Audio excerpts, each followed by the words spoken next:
ശ്രീ അബ്ദുൾ ജലീലും നമുക്കൊപ്പം ചേരുന്നു.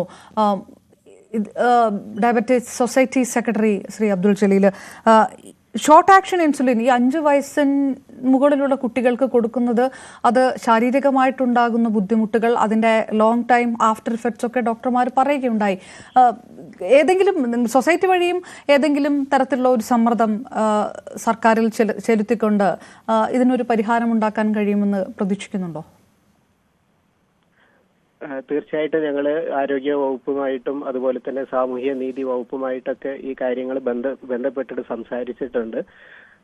ഇത് തീർച്ചയായിട്ടും ഈ ഒരു അസുഖത്തിന്റെ ഒരു അവസ്ഥ എന്ന് പറയുന്നത് ഒരിക്കൽ പിടിപെട്ടാൽ അത് ജീവിതാവസാനം വരെ ശരിയായ രീതിയിൽ ചികിത്സിച്ച് മുന്നോട്ട് പോകുക എന്നുള്ളത് മാത്രമാണ്. അപ്പൊ അതിനെ ശരിയായ രീതിയിൽ കൺട്രോൾ ചെയ്യുന്നതിന് വേണ്ട ഇൻസുലിനാണ് 2018 മുതൽ ഈ 7 വർഷത്തോളം ഗവൺമെന്റ് ശരിയായ രീതിയിൽ തന്നെയാണ് അത് നൽകിയിട്ടുള്ളത്.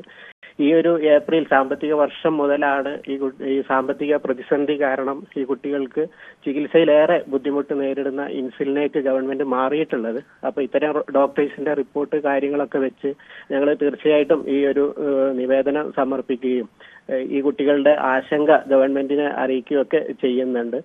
തീർച്ചയായിട്ടും ഗവൺമെന്റ് അത് പരിഹരിക്കും എന്നുള്ളത് തന്നെയാണ് നമ്മൾ വിശ്വസിക്കുന്നത്. വളരെ നന്ദി ശ്രീ അബ്ദുൾ ജലീൽ. ഒരിക്കൽ കൂടി അനുമോദിലേക്ക്. അനുമോദ്, രക്ഷിതാക്കൾ പോലും നന്ദി പറയുന്നു. അനുമോദ്, ഈ ഒരു വാർത്ത അതൊരു ഇടപെടൽ കൂടിയാണ്. പിന്നെ ഇനി ഇത് ഏത് തരത്തിലുള്ള ഒരു സമ്മർദ്ദമാണ് സർക്കാരിലേക്ക് ഉണ്ടാവുക എന്ന് കൂടിയാണ് ഉറ്റുനോക്കേണ്ടത്. ക്രൗഡ് ഫണ്ടിങ് അടക്കമുള്ള കാര്യങ്ങൾ ചെയ്തുകൂടെ എന്നുള്ള നിർദ്ദേശങ്ങളൊക്കെ രക്ഷിതാക്കളുടെ ഭാഗത്തു നിന്നൊക്കെ വരുന്നു. ഒരു രാഷ്ട്രീയ സമ്മർദ്ദം കൂടി ഈ ഭാഗത്തിനകത്ത് ഉണ്ടാകേണ്ടതുണ്ട്. ആ തരത്തിലേക്ക് കൂടി ഉള്ള ഇടപെടലുകൾ നടക്കുമെന്ന് പ്രതീക്ഷിക്കാം, അല്ലേ?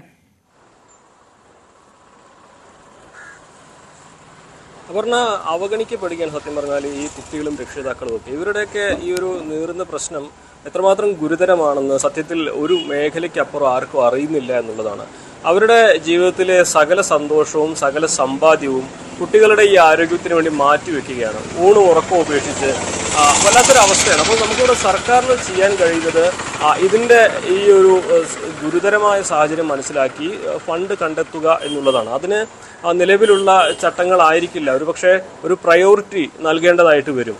എന്തുകൊണ്ട് ഈ കുട്ടികൾക്ക് ഇത് നൽകേണ്ടതുണ്ട് എന്നുള്ളതിൻ്റെ യാഥാർത്ഥ്യം സത്യത്തിൽ ആരോഗ്യവകുപ്പും സാമൂഹ്യ നീതി വകുപ്പും ഒക്കെ മനസ്സിലാക്കി കുറേയും കൂടി ഒരു മനുഷ്യത്വപരമായ സമീപനം ഇതിൽ സ്വീകരിക്കേണ്ടതുണ്ട്. കാരണം അത്രമാത്രം വലിയ സങ്കടമാണ് ആ കുട്ടികളുടെ അവസ്ഥ, അതേപോലെ ആ കുട്ടികളുടെ രക്ഷിതാക്കളുടെ അവസ്ഥ. ഇതൊക്കെ ഏത് പ്രായത്തിൽ വേണമെങ്കിലും ഏത് കുട്ടികൾക്കും വേണമെങ്കിലും വരുമെന്നതുകൊണ്ട് തന്നെ ഇവിടെ കുറെ കൂടി ഒരു ജാഗ്രത ഈ കുട്ടികളുടെ കാര്യത്തിലൊക്കെ നൽകേണ്ടതുണ്ട്. ഇവിടെ നമുക്ക് നന്ദി പറയുന്നതിനപ്പുറം സർക്കാർ ഇതിൽ ഇടപെടുക എന്നുള്ളതാണ് അടിയന്തരമായിട്ട് ചെയ്യേണ്ടതായിട്ടുള്ള ഒരു കാര്യം. അതിന് നമുക്ക് ഏതറ്റം വരെ പോകാൻ കഴിയുമെന്നതാണ് നമ്മളിവിടെ ഇനി തീർച്ചയായിട്ടും പരിശ്രമം തുടരേണ്ടതായിട്ടുള്ള ഒരു സാഹചര്യത്തിൽ മുന്നോട്ട് വയ്ക്കാനുള്ള ഒരു കാര്യം. അപർണ, തീർച്ചയായിട്ടും CB അനുമോദ് വിവരങ്ങൾ നൽകിയത് മലപ്പുറം.